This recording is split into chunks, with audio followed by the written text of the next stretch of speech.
think about what lessons we want to carry forward, what boundaries need to be pushed, what challenges do we need to hear from our bisexual and transgender community, and what work lies ahead for marriage and relationship recognition as it continues to face legislative attack.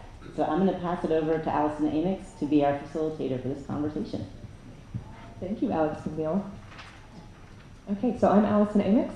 I'm going to start by introducing myself and then ask the panelists to introduce themselves as well. My pronouns are she and her, and I am the Senior Communications Strategist at Believe Out Loud. And I'll also ask folks to share how they were involved in marriage equality work. And so for me, I came into Believe Out Loud in the end of 2012, right before the first marriage equality hearing at the Supreme Court. So very much a trial by fire in my first 6 months of being at Believe Out Loud.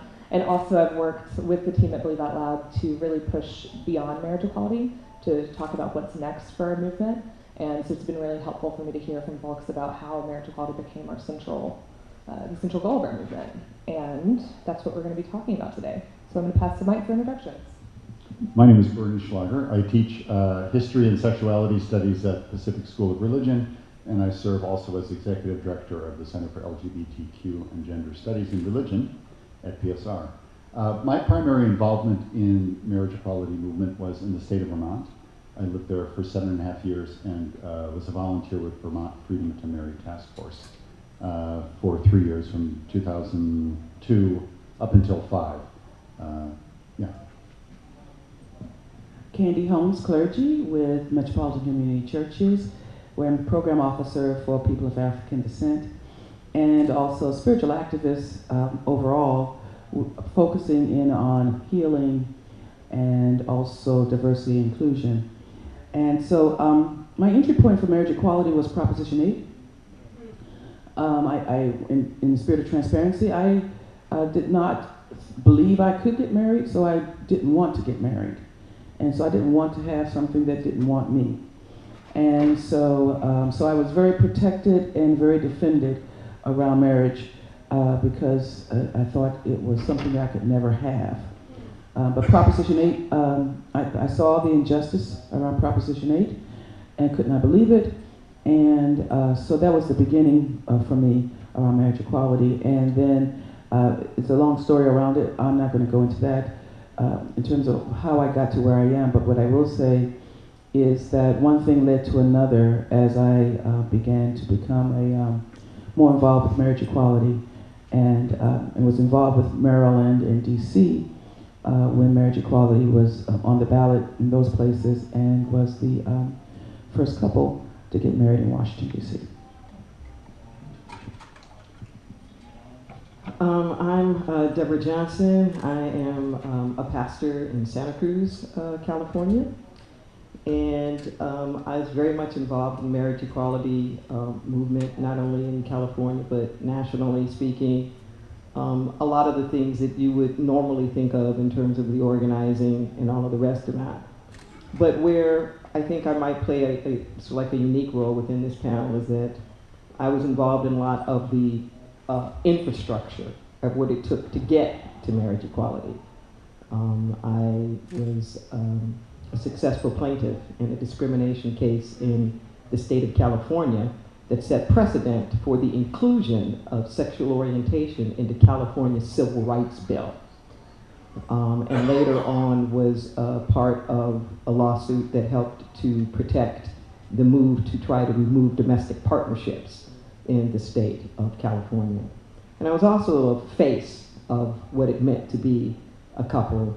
I had been on the Donahue show, jumping the broom with Showtime, and all these different things, so that the public could see, in fact, that it was possible, in addition to all the nitty-gritty, organizing stuff. And I guess the only other thing I would say is I did a lot of work in corporate environments around establishing domestic partnerships, because that played a really big role as a step to marriage, and had a chance to facilitate many of the progressive think tanks that was about moving clergy and moving denominations that were already doing social justice work more towards marriage equality. So behind the scenes a lot as well. My name is Darnell Fennell, he, him, his. I'm a pastor in Houston, Texas. And I am so close to who I would call apostles of the marriage equality movement. And I'm like, if I can borrow from Paul, like I'm the least of these apostles. Paul, ironically, right? Paul, marriage equality. Yeah, but my connection, I'm one who I've learned in this conversation knows so very little about this, and I feel like I'm just this beneficiary of the work of many of these people who are sitting on this panel. However, as a millennial and who is a recipient now of marriage equality in their work, have a lot of clear ideas around what it means for us to think about marriage as we go forward. And I am Alex McNeil, the Executive Director of More Light Presbyterians, and I am a transgender man. But when I came out first as a lesbian growing up, I never thought marriage was going to be possible, so I didn't have a thought to want it. By the time I came out as transgender, it was 2011, 2012, right as marriage equality was really just hitting hard. And my first real teeth cutting as an activist was around some of the work in Maryland around marriage equality and in getting faith communities to work beyond the pews in their communities. Once I had an opportunity to speak on the steps of the Supreme Court as the Edie Windsor case was being argued. And I believe I was invited to do so as a transgender man. I wrote my speech. I had no idea there was going to be thousands of cameras and live streaming to CNN and all this business. So I showed up in like a plaid t-shirt. Everyone else was in a full suit. And I had to submit my speech to someone who was going to read through it and offer comments. Well, I said the first line of my speech was as a transgender man. And I was in the green room or whatever and got the feedback, you can't say that. You need to say gay, and because it's too nuanced for live TV. And I changed it, and it was the first and ever only time I've really identified as gay rather than queer or transgender. And friends who were watching TV texted me like, what was that? But it was a signal to me how complicated the conversation and narrative around marriage equality had, well, it had gone from complicated to very simple in one story. But the next year I was hired as executive director of More Light Presbyterians, and we were in the process between two general assemblies of the Presbyterian Church around changing the literal definition of marriage in our Book of Order in our Constitution and changing a law that would make it legal for pastors to marry same-sex couples. And so I actually ended up leading that work leading up to that General Assembly. We achieved a 70% yes vote, and then to change our Constitution required a nationwide vote of 171 presbyteries across the country. And I worked alongside Deborah Peavy, who should be in this room as well, to lead a campaign of talking to Presbyterians across the country about what marriage meant within our denomination and within our country at a moment we were right on this cusp between two Supreme Court cases. And we did achieve changing our Book of Order by, again, 70% of presbyteries. So that's thousands of Presbyterians. And those lessons around how to have deep conversations are what still resonate with me still. Allison, I'm going to walk the mic to you. Yeah, thank you. Thank you so much. So I want to start, we had a planning conversation yesterday, and I want to name some of the things that we talked about before I asked the first question. So we are working off the premise that marriage equality did become the central issue of our movement and many of our denominations as well. And we also mentioned as a really important factor that the conversation was really different and has happened and played out differently in secular spaces versus religious spaces. That's another thing. Also, we know that some people, including LGBT faith leaders, resisted the move to make marriage equality the central issue, and some people supported it. There was, I think, a plethora and nuance of responses to the way that this happened.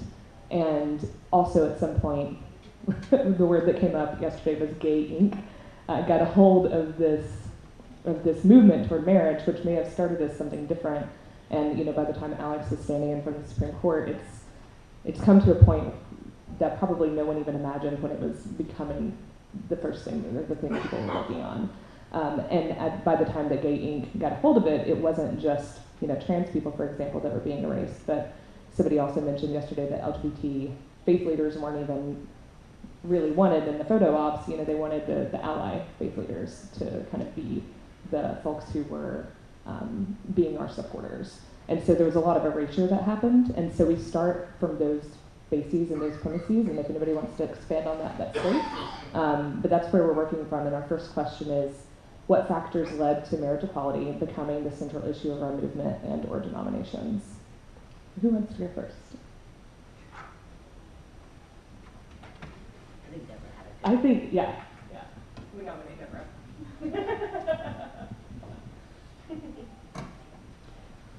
Well, big social change events don't just fall from the sky. There has to be a social climate in which social, political, economic, historical climate, in which it comes forth. And there were many factors that I think really led to the fertility of that.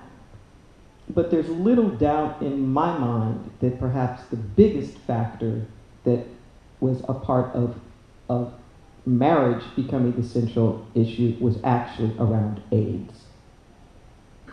It may not seem that obvious, but AIDS really pushed the envelope for us about what constitutes family and particularly rights and benefits. People are dying young. Who gets possession of what? I have health benefits. You're my partner of 10 years. You don't. What does this mean? We're dying. We're sick. The church is throwing us out. Is not recognizing us. There are all of these subtleties around that I think really primed the pump for us to take a look at and say, who are we, what do we deserve, and how much are we second-class citizens within the scheme of things. So it really wasn't so much about the right to marry as it was to what extent will our relationships get the due just that they deserve, and a sense of discrimination, that there were all of these benefits and things that heterosexual couples were getting just because they were heterosexual, that we really needed, right now. And I really, really, really firmly believe that that's what started the whole move towards domestic partnerships, and the way domestic partnerships then became the secular way in the door around marriage, and the big role that corporations played in that. But I think AIDS really pushed us over the top. I just want to add a little bit to that, and I believe that, for instance, MCC, we've been doing holy unions and marriages since 1969, and also filing lawsuit, one of the first lawsuits around same-sex marriage in the same year. And so I think we had this notion, and I wasn't there because I didn't enter into MCC in the 60s, but from what I've read and what I've been told by foundational leaders in MCC, that marriage was always seen as important. Even if it wasn't legal, we did it anyway. So we pushed the boundaries around that. And I think the other piece that some might not even think about in the same way, that set the tone, as you mentioned, Deborah, is that there are some other gay LGBT rights things percolating. And there's all this discussion around what's going to be. Is it going to be INDA? Or is it going to be adoption? What is it going to be? And so, to be truthful, I think some folks got in the room and said, we're going to make it marriage equality because there was an agenda around that being the thing that would benefit not just a certain group of people, but somehow would open the door for other rights if we could get marriage. I don't know that that was necessarily a good calculation, but I think that that is part of what happened. Do you know when that would have happened? What the back door, the meetings? The coalescing, I think the coalescing, yeah, it was the mid-90s, and I remember also there was still talk around Don't Ask, Don't Tell. So it was like prioritizing which going to go first. And at that time I lived in D.C., so I was kind of in the mix of, I wasn't in the room, but I was right outside the door. And so I got to hear, these kind of conversations that it felt like, it didn't feel like it was very political, let's put it that way. It wasn't really about our personhood per se, but what would benefit the community at large, number one, and also, and I'll just put this out there, that it was really seen as a white male privilege idea that marriage equality go first. I just want to build a bit on my two colleagues' statements. So from the perspective of this tiny state in New England that's nearly all white, very post-churched, so when my partner and I arrived in Vermont in the early 2000s, we had already adopted 3 sons in the state of Massachusetts, and we had adopted them. We were the first gay male couple in our county to adopt us as a couple for all 3 sons. Just kind of personal background, my partner Brian and I were not interested in marriage. We're not married, but did take advantage of civil union in Vermont because of inheritance issues. So I think from the perspective of a tiny place, a white place, an unchurched place like Vermont, and making big generalizations here, it wasn't the AIDS crisis as much as it was some headline cases where there were lesbian couples or gay couples who had separated, even though they hadn't been married, and it was an issue of child custody. And there were 2 cases in particular where 2 lesbian couples had split, and there was debate over child custody. And one case, famous at least in the state of Vermont, one of the parents had taken the children out of the state. So that's what precipitated it. So I want to just say from 2 perspectives, being a citizen only for several years in Vermont, it was interesting then joining this Freedom to Marry coalition, because the standpoint of most of the folks in that movement was we cannot talk about religion. In a place like Vermont, it'll be a turnoff for everyone. And there was an interesting strategy, it was very Vermont. Nearly every county in this tiny state has a summer state fair. So we as members of the Freedom to Marry coalition really adopted something that the Council on Religion and the Homosexual did in the 1960s, and that was appear at the California State Fair and have a booth on marriage equality. But what I want to say about this was, it was interesting because many of the people who came up to the booth said they kind of supported marriage equality, but wasn't a problem for religious people. Even though people coming up most of them disavowed being religious, because there was in the rhetoric that was being promoted by groups, mostly from outside of the state, that this is going to interfere with religion. It's going to make ministers or priests or whomever have to marry, 2 women or 2 men.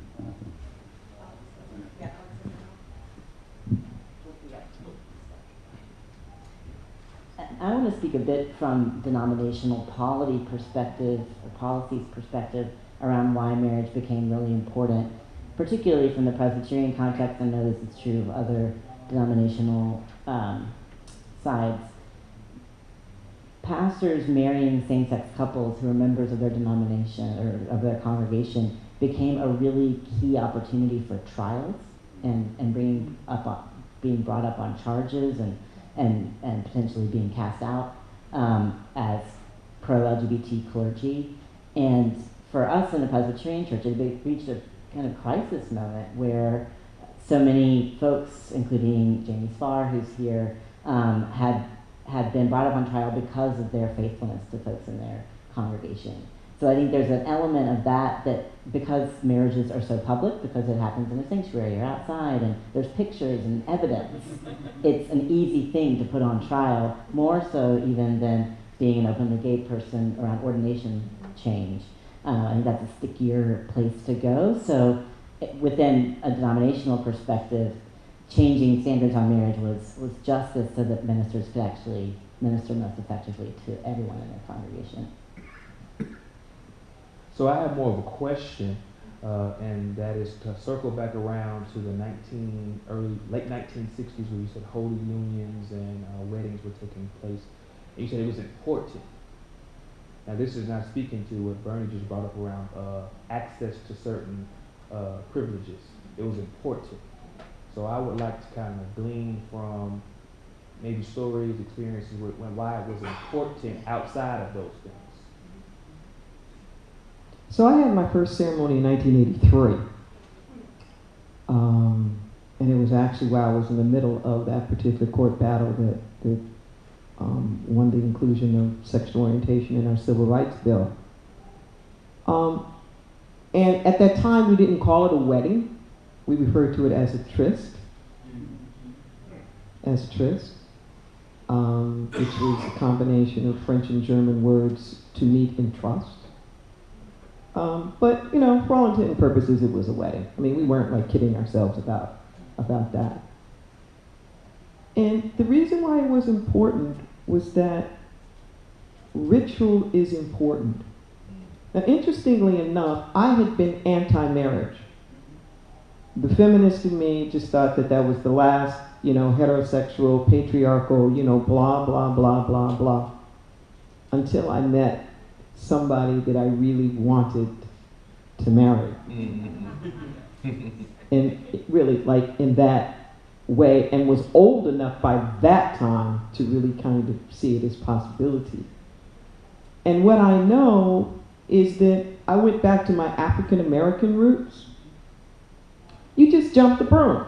Like, nobody can tell you, like, who's married or not. This idea of a license, this is such a new thing and still is irrelevant around most of the world. So there was an acclamation, it was an affirmation sort of self and who we were.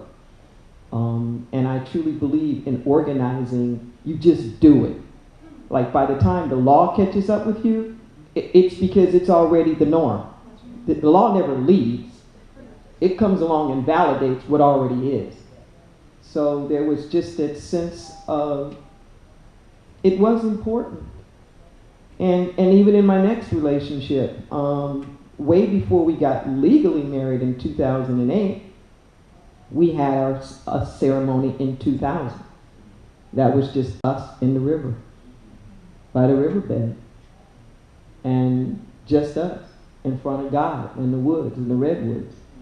And that was maybe one of the most sacred things that I've ever done in my life.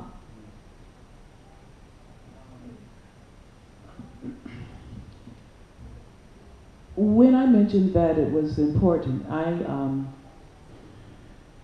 what I know and feel and understand about people who, like myself and like many of us, who come out of churches or backgrounds or religious backgrounds that said you can't do this, you can't do that, you can't do the other because of who you are. And so in MCC, it was an act of resistance to what was said to us around you can't do this. So you can't have communion. So communion is chief in MCC, okay? You can't get married. Well, we're going to do it anyway. And so we called it Holy Union, and we actually had a whole process around it and still do. And now you can have Holy Union and you can have you can actually get married. So you can have both. But that's what we did back then. And so I would say that it was important, not just because of a form of resistance, but also to acknowledge our humanity. You know, to acknowledge that we have full humanity, and that involves love and being loved. There's a book called Ceremonies of the Heart, which is a documentation of a lot of these early ones. My ceremony was in there, and Donahue picked it up like 7 years later in 1990. But there are some documentation of these. where they tell the stories that answer that question. I wanted to respond to the question about did we see it coming. So at our tiny center at Pacific School of Religion, we did not see it coming. As a matter of fact, I can remember some staff meetings where folks said, we're not going to do this, don't we? It's not important. And then there was this feeling of some of the larger organizations, HRC and others, saying that this is where we're going. And that's where the money seemed to go, and that's where the publicity seemed to be. What we notice is mostly pictures of white gay men getting married. And so we are a tiny organization, but we really shifted everything we did for a couple of years around marriage equality. What I remember most is our African American roundtable getting the entire cast from Noah's Ark to come to Oakland, which was a huge thing for us, and filling the UCC church in Oakland and doing a whole day and evening event around marriage. In terms of our coursework, we have a certificate of sexuality and religion. We immediately got courses in on marriage. And then our community of welcoming congregations it's kind of a loose affiliation of about 70 congregations in the San Francisco Bay Area. We supported everything that had to do with marriage equality. And then personally, I remember writing an editorial in response to the Catholic Bishop of Oakland, who was really, and then is now the Archbishop of San Francisco. Word was coming out that he had secured money from the LDS, from the Mormon Church, to come into to California when the Prop 8 campaign was happening.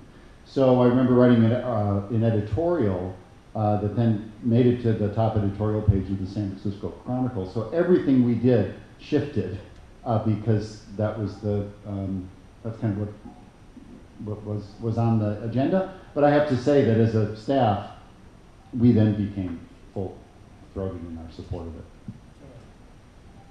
So this is something that's coming up for me. I'm really curious about how it felt to folks as you felt this like splitting of something that you knew was important, but also as it began to become the #1 issue of Gay Inc. and people started to feel, you know, if people were feeling erased and left out, and maybe did you see signs that, because one of the questions we'll address is what was gained or lost. So I'm curious about how it felt for folks who were living in this and seeing this happen. Were there conversations of doubt about this central focus?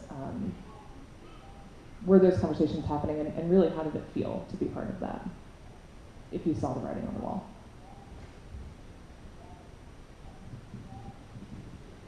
I saw the writing on the wall. I didn't understand what I was looking at, though, because I'd not been involved long enough in the movement to understand the politics and the nuances around those politics.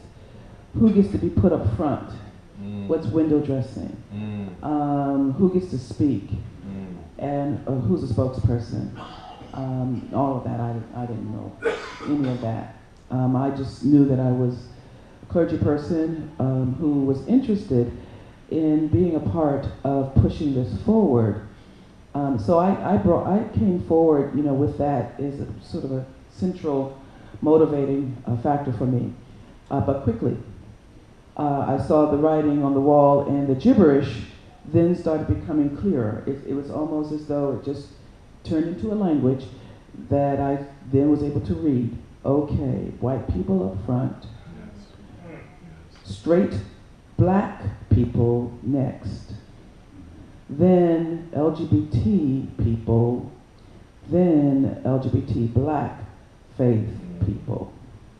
And when I realized that, I have to say that my heart just sank because I could not understand why that kind of communication strategy was important to the movement.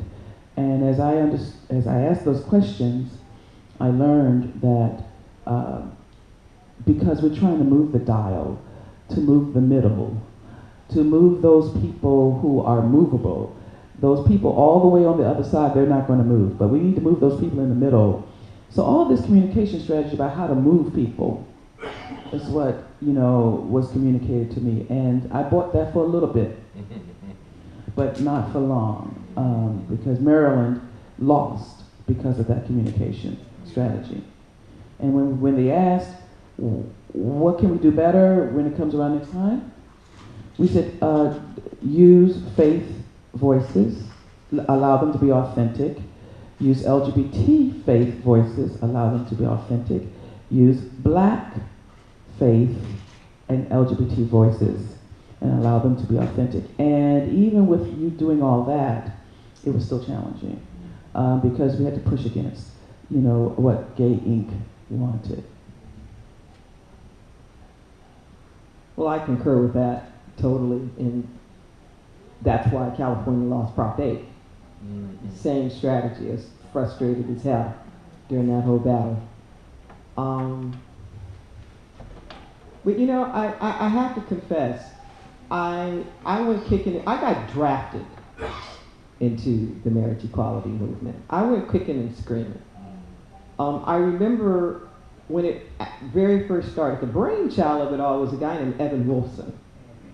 And Evan was an attorney at Lambda Legal at the time that I was consulting there. And he had found this loophole in the state of Hawaii's constitution where he thought that marriage might be able to come through. And it was that fear that started that rash across the nation of all of these states specifically changing their constitutions to say, define it as like a male and a female. But I still thought that it was crazy. I thought it was just nuts. And literally, while I was facilitating at PSR for Equality California, that day Canada came through with marriage equality. And in my bones, I knew, oh boy, it's on. It's really, really on. And I'm not happy. I took advantage of it. I'm since divorced, which is a whole nother mindset thing. I mean, really, like what the world looks like now through those eyes, which I couldn't see before. But when I started in this movement, as a baby dyke back in the late 60s and early 70s, I joined the liberation movement. I joined a movement that was about challenging the status quo. That was about alternative ways of living and putting relationships together and, sexuality and all of the rest of that. I did not join an assimilationist movement, which is what this became. Yes. And so my deep concern about this is that we have marginalized the queer. Yep. It's like we have so heteronormalized everything that it puts this pecking order. It's kind of like the same thing that happens on racial levels, where the more you can pass, or the more acculturated you are, the more as a black person that you can fit in with white society and not make any waves, the greater your value is, so to speak. And I feel like it's like the body snatchers or something, that it's just sucked our minds out from the real critical analysis and issues about everything from economics to, healthcare, and it's like, what are we doing? And as a full community, and we have communicated, whether we realize it or not, that somehow married queer folks are higher on the pecking order. So to be single or to not be in all of that is to be somehow second tier, or left behind. And it's created this whole culture. And I think to myself, damn, the radical right won. Yeah. Them and their family values agenda won. Because we bought it. Lock, stock, and barrel. And not that I have anything against marriage or people getting married, but I think we got to wake up and not make this the only thing in the world that we are concerned about, because we are marginalizing our own selves in ways that we're not even aware of. I want to think about a term you use, erasure. So I'm thinking about, you use this idea of what it means for us to kind of remarginalize queerness. And in my time in the Bay Area as someone from the South, and beginning to see people fashion relationships a lot different than what I was accustomed to, I don't know if we have made space for those queer expressions of what it means to be together. And I also don't know if the church is ready, any of the churches, any of them, are ready for how do we make space for that, for meaning's sake, and then from the side of access sake, how does that even work? Access when it comes to sharing inheritance, X, Y, Z. But that's something I think that we are, as we celebrate, we're marginalizing that possibility from ever happening. So I would love to hear thoughts about that. We kind of go into this queer arena. I think you're so right, and in listening to your point, Deborah, the leakages of that kind of religious right frame.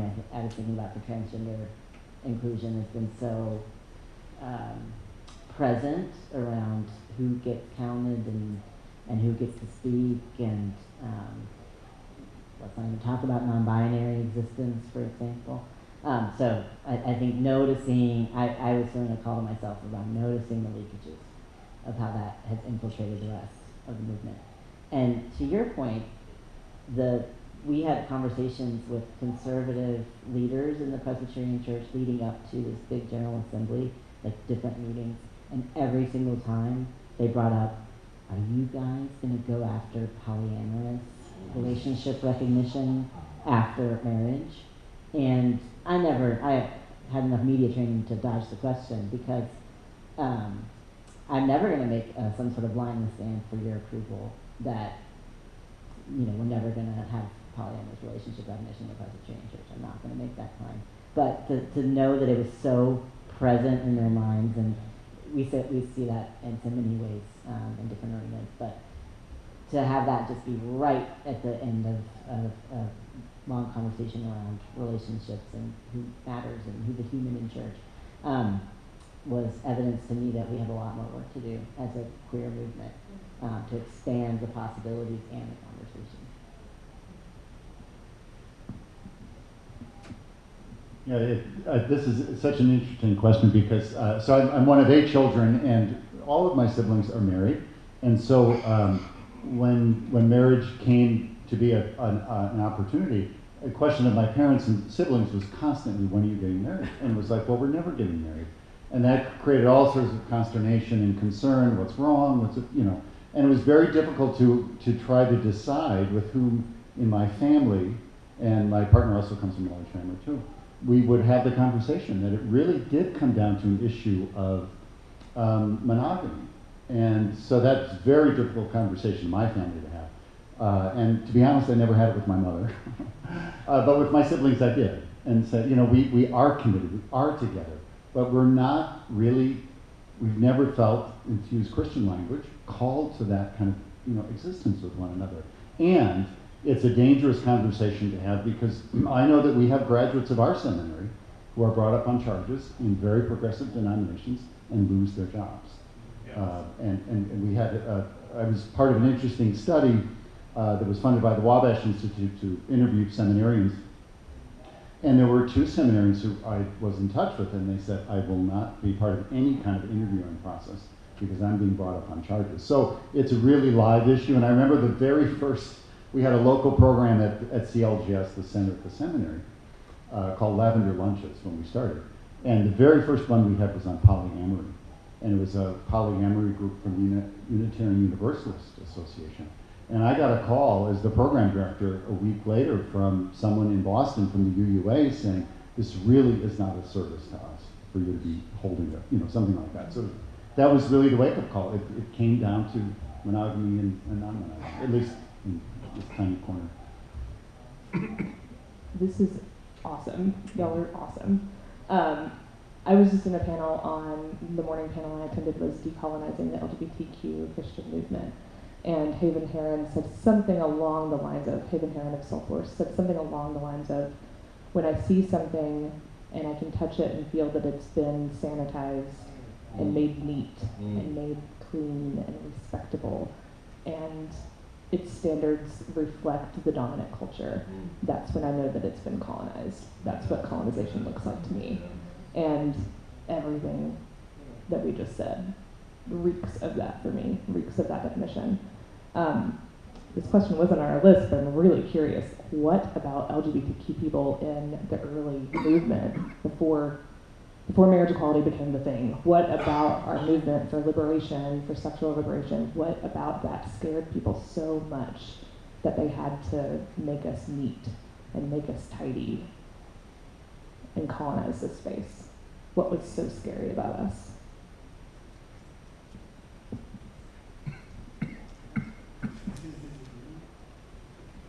I think our very existence threatened their dominant paradigm, particularly the paradigm of a gender binary existence that just isn't true. And as much as we talk about homophobia, and I've been a diversity trainer for decades, I honestly don't think homophobia is the issue. I really don't. I really believe people are more afraid of bisexuality than they are ever going to be of homosexuality. And here's why. If it were a case that there were some people who were just gay, like left-handed, I think everybody would be okay with that. I think they could live with that. But that's not the perception. The perception is that somehow or another it can grow and it can expand, and that people who otherwise might have lived a heterosexual life, like my children, if somehow even just exposed to this, it might turn them gay, which is an indictment of the fragility of heterosexuality. Because if heterosexuality was such an absolute, you wouldn't fear that it being exposed to something else is really going to make a change. Okay? So somehow or another, even the thing like the rigidity of gender conformity, that there is this awareness that if you don't beat it into the boy, there's a chance that on his natural, whatever, he may not be that. So as much as it is that we think it's hate about us, I really don't think it's hate about us. I think it's fear of these so-called straight people, of the expansiveness, the limitless potentiality of sexuality and gender expression, and that's what scares them half to death, is the implications for them and their family and the society that they know. So they have to put a thumb on us to, like my grandmother used to say, nip it in the bud, nip it in the bud, so we don't even have the conversations to worry about. I want to add to that, Deborah. I think right on top of that, and then you put faith on that, you can be what? And be spiritual? And you start pulling that thread, oh my goodness. They don't know what to do. That's talking about fear. Now we're going to get petrified. Now we're going to be paralyzed. But now we're really going to be afraid, because you start pulling the thread that you can be gay, you can be married, and you can have faith. Well, what about the scriptures? And what about, and so then they throw out the clobber scriptures and so forth and so on, so we know that. But what is not said is that if you can exist, if I can exist as a faith person and be lesbian and be same gender loving and be bisexual and be queer and be trans, then what about what else I'm believing in terms of my faith? Has some fragility around it. Do I have to interrogate that too now? If I start pulling this thread, what else is going to come loose? Come loose. I think that'll preach. Come loose.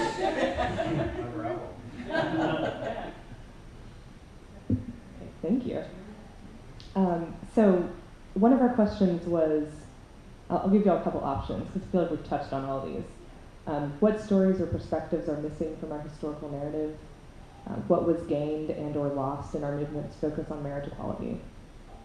And then also, how did marriage equality intersect with our identities? So we've talked about all those, and I just want to give us a chance to circle back to any of that if you'd like. Do you recommend gained or lost? Gained or lost? Okay, crowd favorite, gained or lost?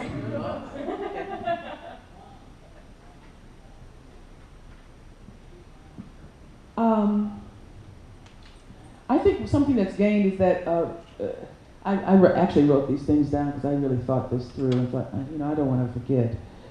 But so I'll just say what I wrote down. That people respond to faith and the truth of the everyday person. I think we gained that through marriage equality, the work around marriage. More around that people, just people respond to faith and the truth of the everyday person.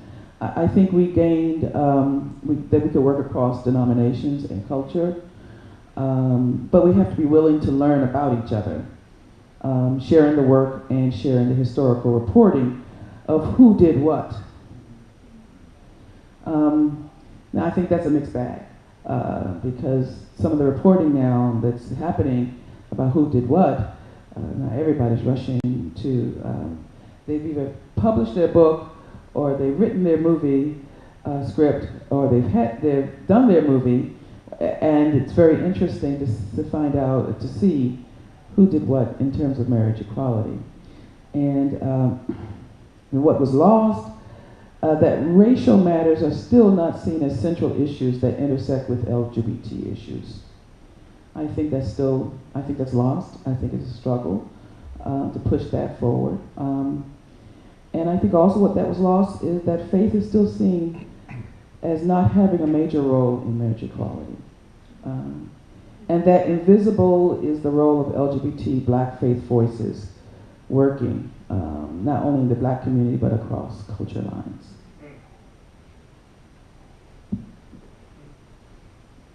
I think it's been said already, I'll just echo it again, and I think if we choose to stop here, then we have lost the opportunity to shift the paradigm.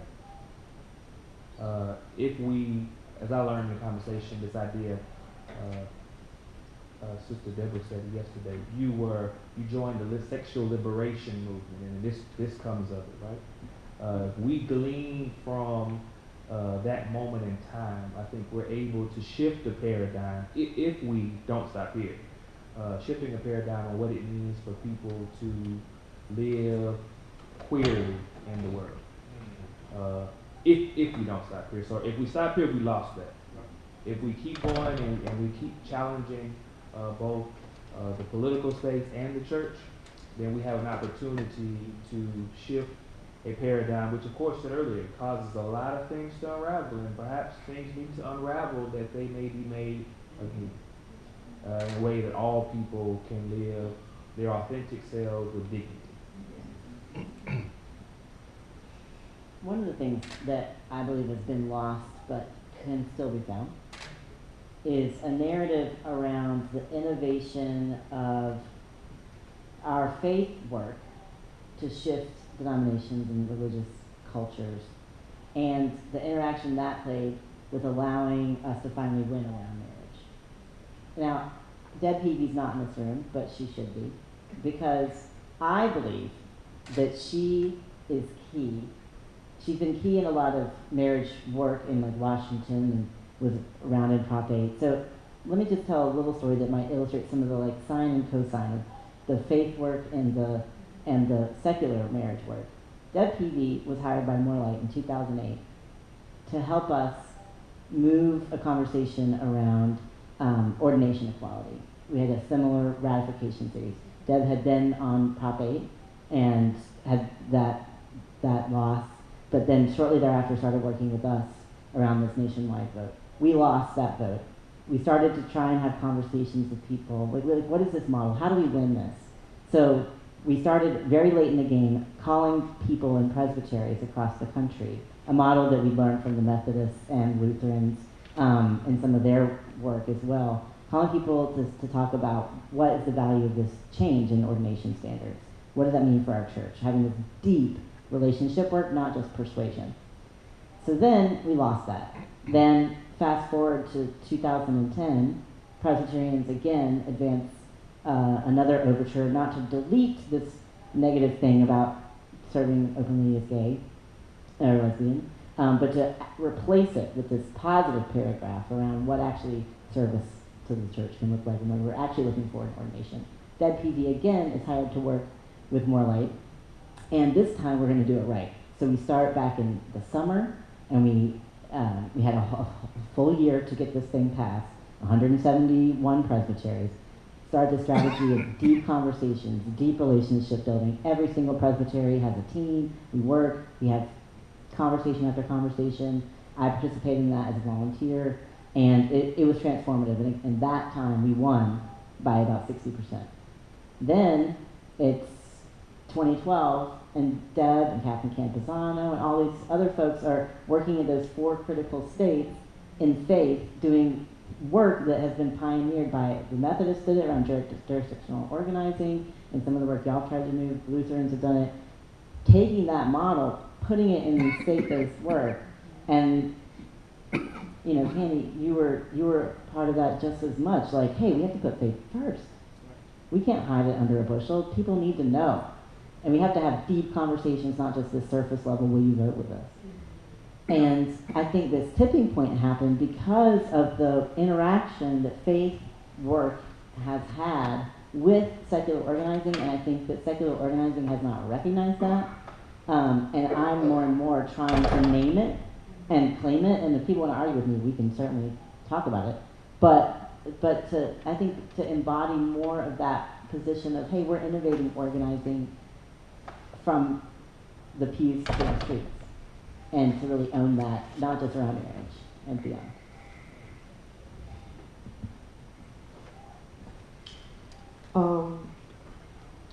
In terms of what we gained, the sort of public perception around relationships, and particularly amongst the young people, that it's been this massive shift, even greater than what I thought would happen. I didn't think marriage was as much of the leverage as it has turned out to be, as far as like social mores and whatnot. So, you know, I have to bow to my legal egos once again on, you know, that particular issue. Where I think we lost some stuff, and I hope this doesn't sound too technical, but it's really important. There is a way that this movement, the LGBT movement, rides on the coattails of the civil rights movement, but doesn't get on the bus. We use it, but then we don't come back and strengthen its infrastructure. Okay, it's like we eat the fruit, but we don't tend to the garden to make sure that it's there and that it's solid. Prop 8, most people do not understand, and the LGBT community has a narrative around Prop 8 that just isn't true. Prop 8 was extremely specific, and it was different than anything that happened anywhere in the country. In May of 2008, the California Supreme Court had decided that the state constitution, already inherent within the state constitution, was the right for anybody to marry. Because you cannot discriminate on the basis of sex. This is a legal contract that is telling you who or whom you cannot contract with based upon sex. And just like the laws had been shifted, California was the first one to take away the interracial marriage laws in 1948, same time they were the first to desegregate schools.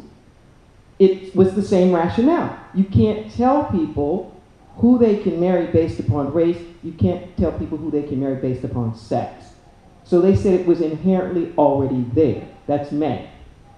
But so then there's this rash of people, and I'm one of them, these 18,000 couples that get married. Then November rolls around in the election, and Prop 8 wins.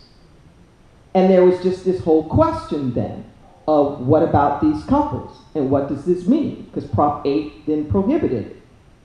But here's the thing that everybody's missing about Prop 8 and where we're losing these huge opportunities. What Prop 8 did is that it took away a pre-existing civil right. Let me say that again. It took away a pre-existing civil right. Prop 8 really wasn't about marriage. And so many of the allies for us around Prop 8 was not because they supported same-sex marriage. It wasn't that at all. But they realized that if you let this go down, then you are going to put civil rights on the ballot box so that any group could come around and say, well, we don't want Muslims to be able to, come into our state or hold civic jobs. We don't want this one to have this. We don't want this one to have that. And they understood the huge, huge danger it was. And that's why the religious groups came back behind, because they realized, ooh, if you could do this, if you could take away constitutional rights based upon sex, oh, we know that you can do that based upon religion.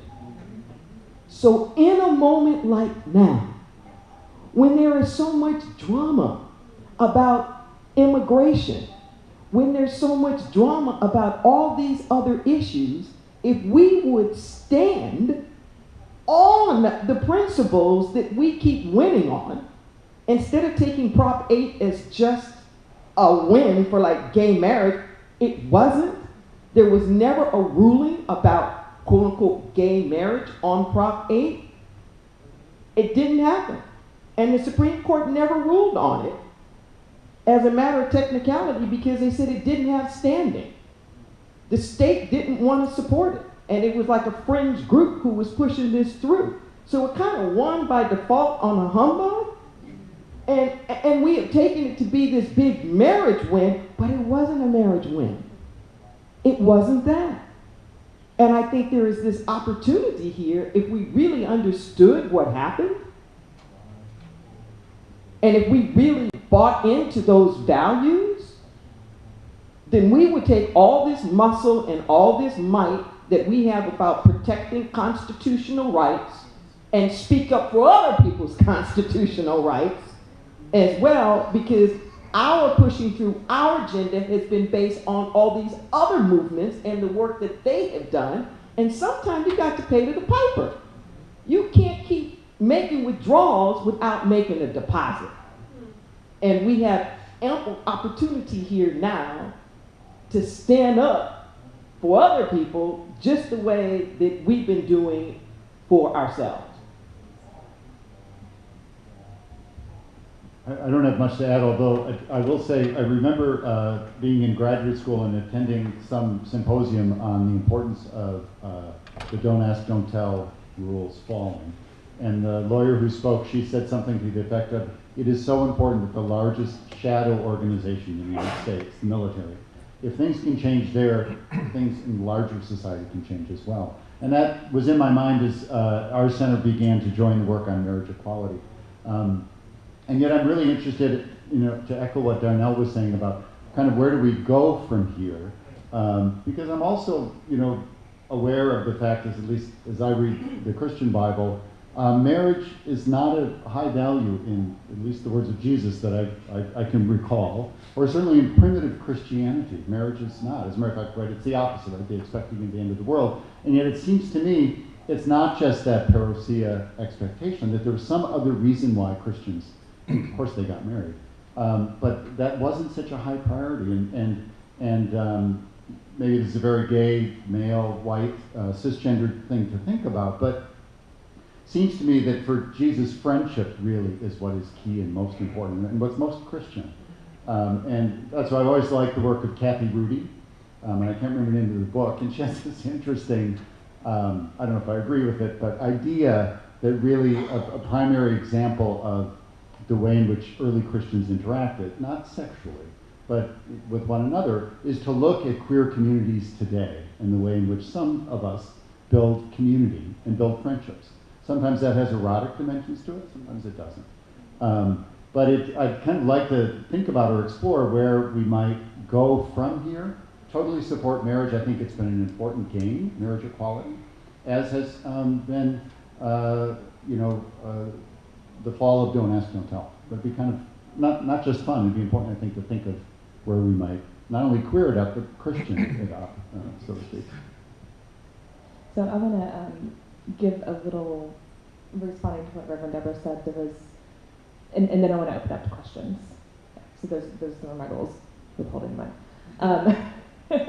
So the first thing I want to say is that on December 5th, the Supreme Court of the United States will hear the case Masterpiece Cake Shop.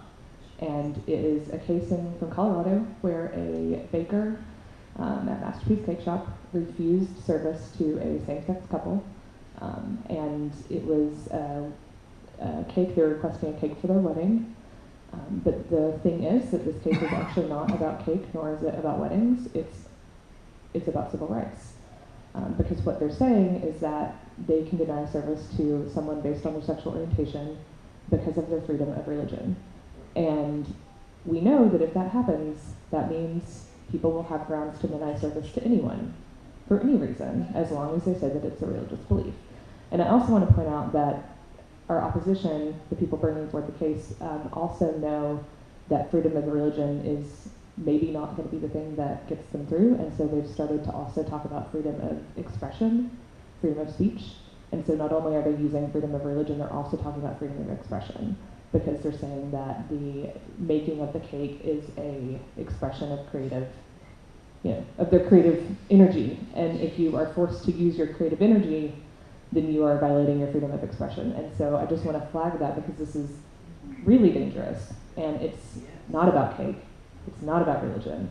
It's fundamentally about the constitutional right that we have to receive service and to be treated as equal humans. And it is not just about gay people. So I just wanted everybody to know that that's happening. And now I want to open it up to questions. We have to use the mic for the recording, so please say your name, your pronouns, and ask your question. Rich Flickling, male pronouns. I'm going to, hopefully it's not too long a comment. A little contextual, I've been working on LGBT issues in the United Church of Christ for 30 years. And I am a single gay male. And there's a whole lot of issues floating around in this, and I worked extensively opposing a constitutional amendment in our state of Wisconsin for 2 years. But I also sat in the voting delegate in Atlanta on July 4th in 2005 when the United Church of Christ voted for marriage equality, for both in church and society. Just thinking about that, I get a physical reaction. It's just amazing. But this came up this morning in the colonization too, and I questioned, was marriage the thing that gay community should take on, and it took off. And I agree that if we can crack the military, maybe if we can crack marriage with things. But we're still stuck in a society that I believe is very coupled versus singledom. Hugely, and that's prevalent in the gay community or in some cases worse than it is in the broader society. So that's something we still have to attack as far as we go. And my last comment is your comment at the end. This court case is a thing, but these freedom from religion laws, and now with it's coming out of Washington, not only religious but moral beliefs that publicly traded corporations can have. My opinion, and Citizens United is another piece of this, A corporation is not a person. Until you can eat and chew and expunge food, you have no rights as a human being. And these religious right things scare the bejesus out of me. We will have, the whole cake thing. We will have, Muslims aren't allowed in the country. It frightens me. So, but I just wanted to raise up this whole coupledom versus singledom thing. And the younger people are getting married much later. If we look back 50 years ago, you were 25 and weren't married, you were a loser. And now I understand over half of the adult population in this country is not married. And the tax laws discriminate.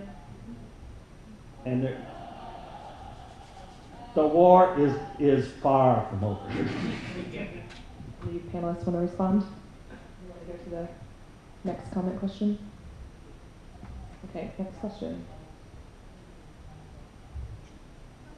Yeah, please. Okay, we'll do a comment and then. Okay.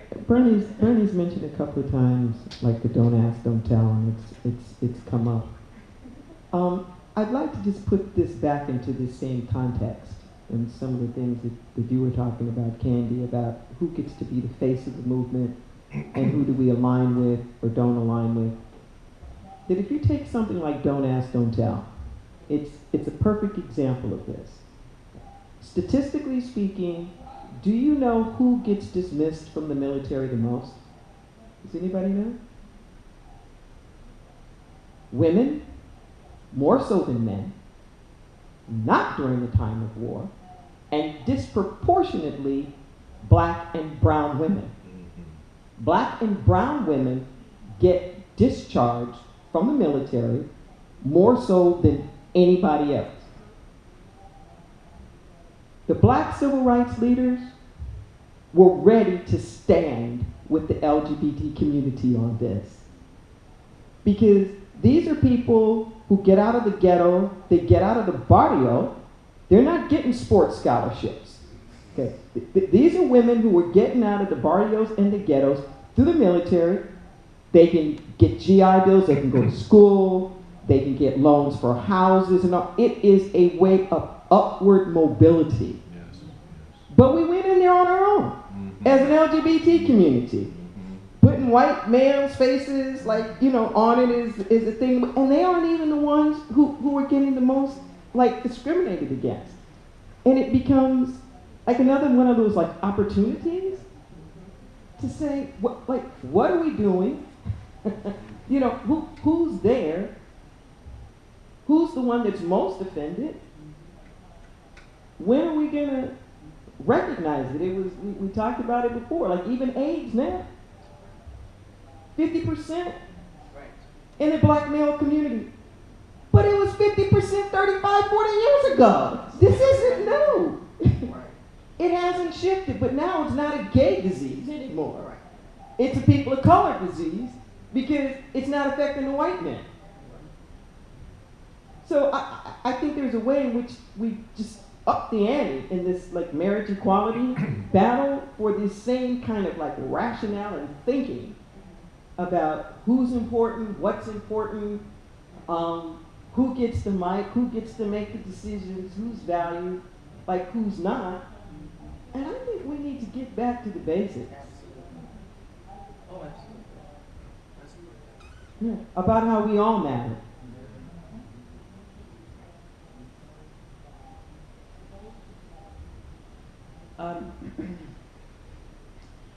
Not only do we all matter, and when we think about where we are now and all the stuff that's happening now, I'm not going to go into all the stuff. You know it. We all know it.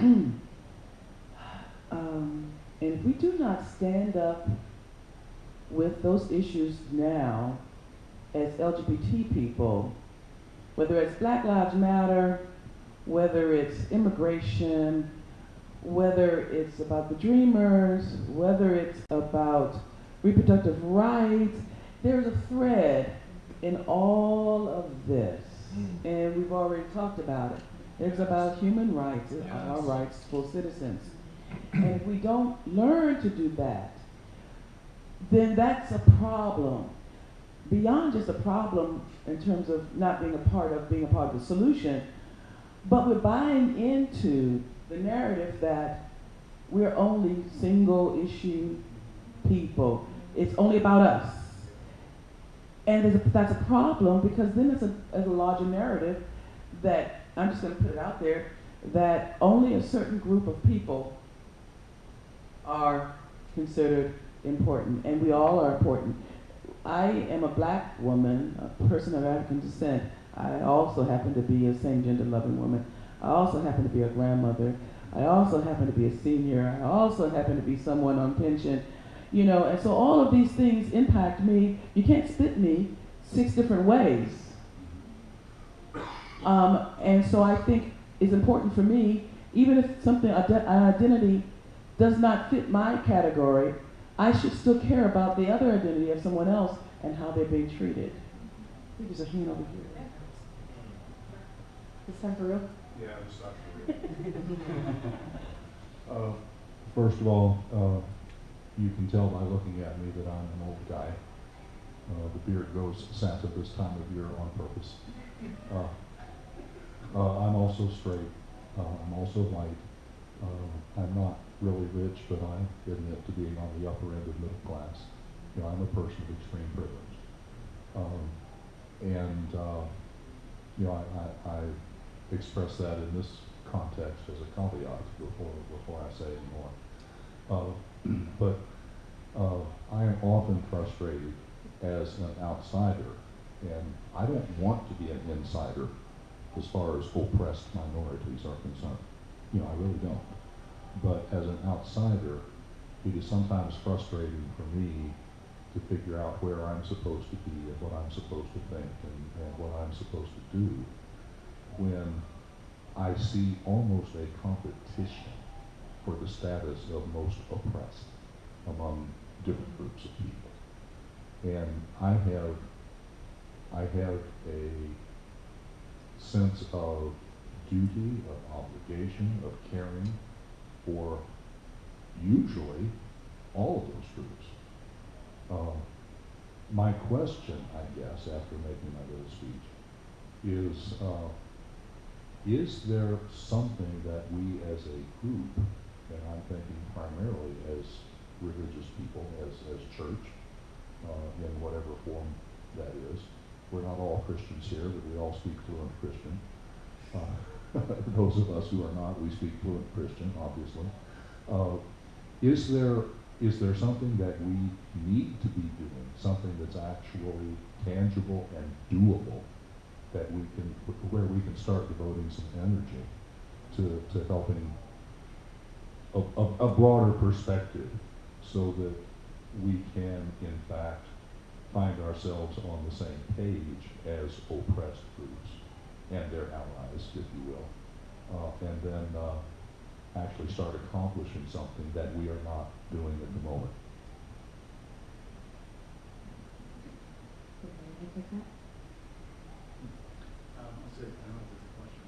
I don't know if I understand the question, but Well, the question is simply, is there something that we can and should be doing? Can we figure it out? and who's the we? By we, I am talking about primarily about folks who think like we do, and primarily I'm speaking in terms of church. Oh, I see. Yeah, so just to be honest, I was caught up with the most oppressed minority kind of thing, because it seems to me also as a white male, and I'm not judging you, I'm just saying how I hear that, interpret that. That's kind of a surveying that I hear from other white folk like me to create a distance and outsideness, which of course we have, and you prefaced your remarks by saying I don't belong to maybe some of the groups here. So I'm a little triggered by that because it seems to me looking outside and from above. So maybe that's just the way I heard that. So my simple answer would be, working in community, listening, and stepping in where help is needed, and really investing oneself. And none of us are kind of above experiences of oppression, although there's certainly great differences in how we experience it. So that's all I'd say. I would just add one thing, echoing what Bernie just said, and that's being intentional about building relationships across your social location. So it's one thing if we just gave you an answer, go to this app or go to this organization, which we could do, but it's more meaningful when we are intentional about building relationships and allowing those marriages, sacred texts, as I would say, allowing them to speak to us and move us in ways. To me, that's our best practice.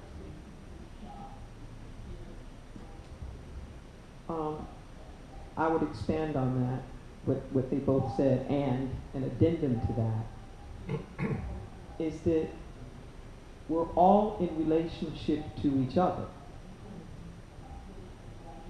So part of what I find is important in doing good social justice work is our ability to locate our own selves within the story. So as we're looking out and saying, well, all I see are these groups that are fighting for, the most victim spot. Hey, what's my story? What do I see for myself? And what is my relationship to that? Where do I fit in within that story? And that's what we can begin to have a dialogue. As long as it's me out here looking at something, then I can't be a part of it. I can't do anything. But it's the courage to put our own selves in it, in the mix. And it doesn't even mean you have to agree. If I were to look at this, if this were like a one-on-one relationship, for example, as long as I'm going, what's wrong with you? And, you're always mad and you're always angry and I don't know what to do with you because but the moment I go, wow, we're in a relationship with each other. And maybe your anger might actually have something to do with me. Maybe I'm a part in some kind of way, and I'm not saying that you have to, mea culpa, assume all the responsibility, but I can't help you, quote unquote, help you if I don't understand how I'm connected or what role I'm playing in here. And it's messy and it's difficult, and sometimes we don't always like the answers. But that really is what's necessary. And I find that that's the biggest showstopper. I'm not saying anything against you personally, but I find that's the big showstopper. Where we want to be the good guy, or we want to be the hero, or we want to be, and America's got that really bad. We always got to be right. We're never wrong. We never learn. We can't apologize. We've got this infallibility thing. And it gets to be really difficult for us to step back and just go, how am I a part of this? And I might even be a part of it just through my ignorance. There's a complacency that happens just in not knowing. And to wake up. And what I would say is that I'm actually hopeful that sociodemographic profile that you put forth about yourself, I want to say I appreciate that, and I appreciate your ability to name that, and know you're not alone in that, and that part of this what's next is your tribe. I'm not trying to do othering, but for the other people who fit that profile, there have to be some discussions amongst you about what does this mean for us. Not even just in their story, but what does this mean for us? Everybody's got to do it. Everybody has got to do it, where you sit there and grapple with identity before you can really be in a good relationship with other people.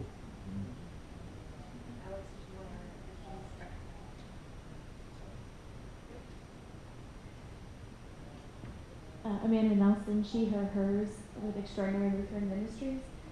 And I guess I think I'm reflecting on this, and I apologize, this might be more a reflection and comment than question, but I think I'm coming at this and thinking about the impact of marriage equality in church and institution of church. And coming at it now as the executive director of an organization that walks with candidates and pastors through this process, and also as a lesbian clergy person who has had to walk through this process both as a previously partnered and engaged person and now as a single person navigating dating world. And I'm thinking about how the gained or lost. And I feel like one of the things we've gained is an acceptability of our relationships. And one of the things that we've lost is an acceptability of our relationships. Not only do we need to deal with the messiness of singleness, right, but we've created a binary of either married or single. And there's no, and I think and we've forgotten that there's a queer gift of diversity of relationships that I'm afraid we're gonna lose. And I worry about that for our candidates who then become our pastors, who then are trying to reconcile themselves. And I wonder, I wonder, both the question of unraveling and the reflection on unraveling, and the reflection on the problem not being homophobia. Because I've always wondered if the queer gift in this conversation can be, you hetero people can also live out your passions and desires too. And the thing that we threaten is the normalcy of the relationships or the suppressed relationships that folks have had to have. So I'm afraid that we lose the possibility of creativity and passion, and there's something also about do we lose the edge of that? There's another word there that I'm not totally coming up with, but those are some of the concerns that I have. But I also deeply appreciate each of you in this conversation, and I'm glad we're having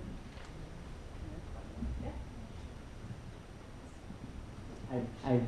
I really appreciate your reflection and comments, and as someone who accompanies people on that same ordination journey, completely resonate. But as you were speaking, something that occurred to me is that maybe we capitulated to this normalcy for a time, but it feels temporary because doing work with LGBTQIA youth is such a reminder of that creative spirit bubbling and growing and being themselves in a world that, for the most part, there's been some permission and freedom, and in some places that's not true. But I think that what I see in that, and a hopefulness for me, is that you can't, that simulation won't stick. That we're always going to be queer. There's queer depths to go, and that the youth that I get to witness and see are teaching me that, and even inviting me to look at myself in ways that I could be more free.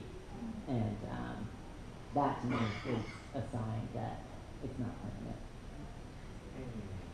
I would say that I think circumstances of today are inviting us back to the edges. And what I mean by that is we thought we were comfortable with marriage, and now marriage is being challenged. We thought we were comfortable with adoption in some places, and now that's being challenged.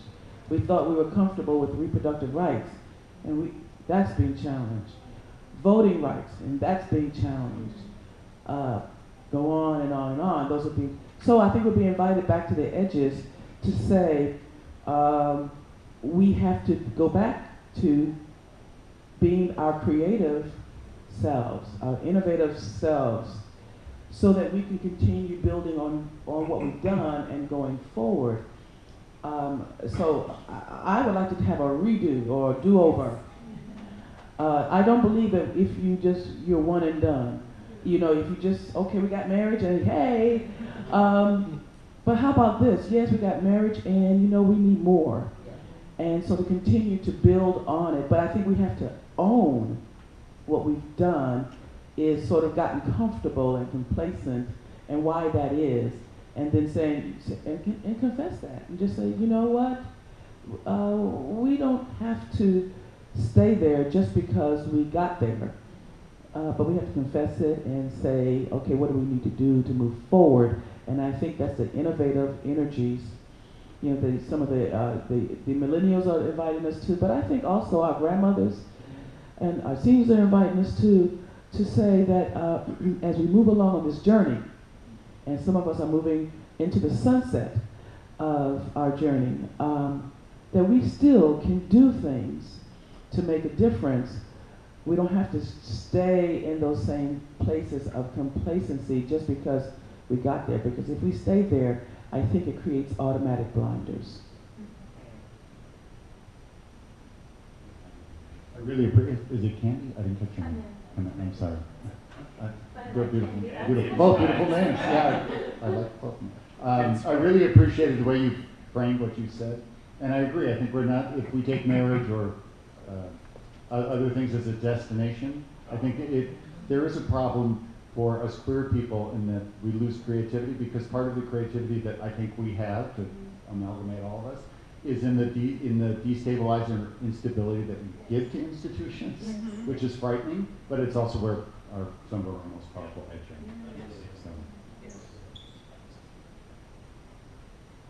are. There are several things that are bubbling around in my head. I hear you, Alex, and I agree. I feel like the movement is in really good hands. And what I also see is that the people who are playing on the edges with the benefits of all the movement aren't necessarily in the movement or committed to the movement. And I think they're going to ride this assimilation thing way, way, way off into the sunset. You've already heard my spiel about what I think we've lost and how I think we need to move on to other things. And I feel like I would be remiss if I didn't say, when I look upon the horizon, I think we're going to go through another round of marriage equality. We've taken it like it's a win or that it's permanent, but it's not. And the determination to roll back that clock is strong, particularly before it gets too entrenched in our culture, you know, and in our society. There are 13 states that still have not changed their constitution. It still prohibits it, and they're just sitting there waiting. And the Supreme Court has been known to flip-flop on issues throughout history on more than one occasion. When you look at the age of the Supreme Court justices now, it's really scary to think about who might be stacking the court. And a lot of the stuff from abortion to, like, you name it, that are these things that we've just been riding on, are on a shoestring. I mean a shoestring. And the far right is going after marriage with both barrels. And part of it is because of the very thing that you talked about, is it messes with their religion. It's not just the other stuff. So to them, it's like the environmentalists that don't want the planet to die on their watch. It's like God is holding them responsible for the building block of all society, which is the family, and man, woman is like the 1 + 1 = 2 that you can't ever prove, but upon which all of mathematics is built. And there can be no exception anywhere, because if there's anywhere in the world where 1 + 1 doesn't equal 2, all of it falls down. There can be no, there can be no exceptions. And as much as I would like to think, you know, kind of done there, been that, you know, I really think that we're going to be up for a whole nother round and forced into it, because to lose that ground would be more devastating than what it's going to cost us. I think it's going to suck up a whole lot more of our resources before it's over. Yeah, I want to say one thing. I think, unfortunately, I think what we're saying is that unfortunately we are going to have a do-over, and it's going to be because of our opposition. Like, we will get the do-over, and it will not be because we have asked for it. And one of the things my partner, Reese Rafton, says is that our opposition knows how to be intersectional better than we do. My name is Joey Lopez. My pronouns are he, him, his. I work at More Light Presbyterians, but I'm actually United Methodist. And the United Methodist Church is still trying to figure out what to do around ordination and marriage. And for me, over the past 4 years, I realized that we're fighting the wrong fight, that our queer siblings in the Methodist Church, in my opinion, are fighting the wrong fight, that we're asking for the wrong wins. And hearing this panel reaffirmed some of that for me today, because our queer movement in the Methodist Church started as a liberation movement and has shifted into an assimilation movement, almost to the point where we don't even have a left flank in our denomination anymore. And so my question for you all is, in this moment in the United Methodist Church, things could happen. We have a 40-year ship to turn. And what words do you have to maybe prep folks in the Methodist Church and maybe even prep us for the next fight, and how we really stay grounded in our values and our principles of liberation, and not what's going to make us more acceptable to those who don't give a damn if we live. And I think these will be our final words. Yep. Sorry. May seem very simple, but for me, it's being grounded in faith. And so as I understand my own Christian faith, is returning to that again and again. And then to the people to whom I feel most accountable. For those are the people I work with, people I serve with, my own family, and then pushing my own boundaries so that I can expand my community. But I think it's faith for me. It's really trying, re-examining faith all the time. And Joey, I really appreciate that question. I would say that relationship building as a key foundational piece to doing this work, not just within your space, your faith space, but across faith spaces, so that there was a game, not a game, but a team building exercise that we used to do when I worked corporate America, and they would give us this exercise, and we would set up in tables, four tables with 4 people each, and he gave us this exercise. We completed the exercise, and they asked us at the end of the exercise, what prevented you from going to table 3, 4, and 5, to help you with your exercise? He said, it didn't occur to me to go to the other tables. Well, you had the freedom to do it, but you chose not to do it. You relied only on yourself and the resources you thought you had. And so I would encourage you and others, myself, to realize that we're not our own resource, that there are other resources, but that requires building bridges and relationship. And as basic as that sounds, we often forget that, and we see it as not necessarily key to moving things along, but it really is. It builds momentum, it encourages, it empowers, and the resources are, it makes it almost limitless. What information you can gather and gain and inspiration you can feel to move the ball forward.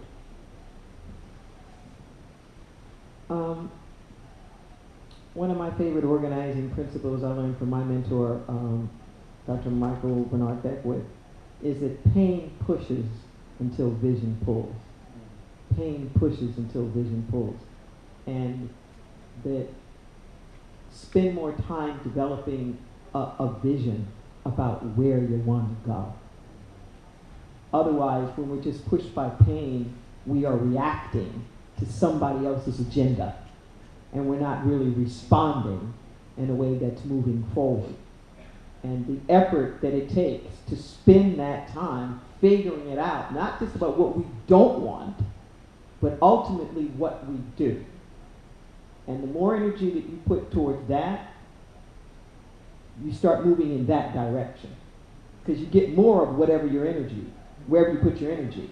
So if we put all our energy in what we don't want, we get more of that. And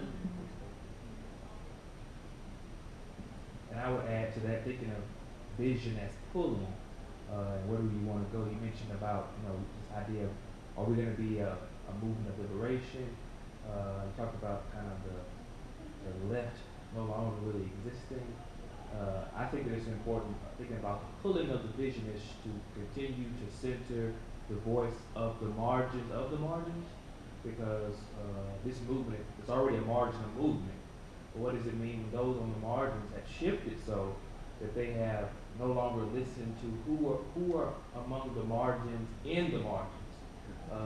That, to me, creates a space for liberation. Whenever we silence the margins among the margins, then we forfeit the idea of real liberation and somewhat compromise the status quo.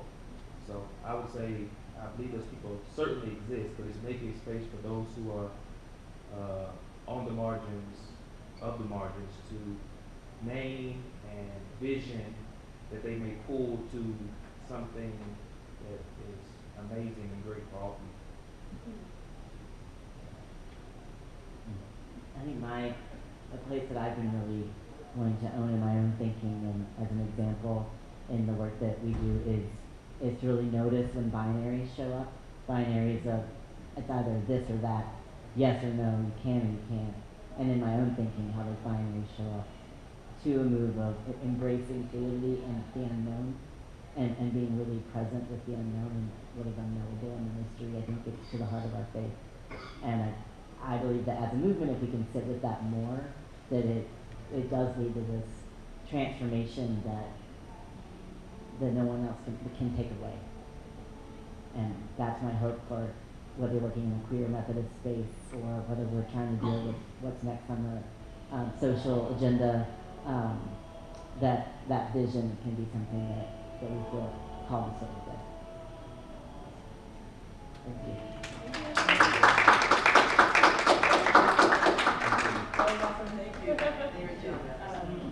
If we could have a volunteer photographer from the audience, somebody who knows you're good at taking pictures, no offense, but I want a good one. And then I can have the panelists take a photo for us. That would be great. And otherwise we're done. Thank you, everyone. Thank you. Thank you.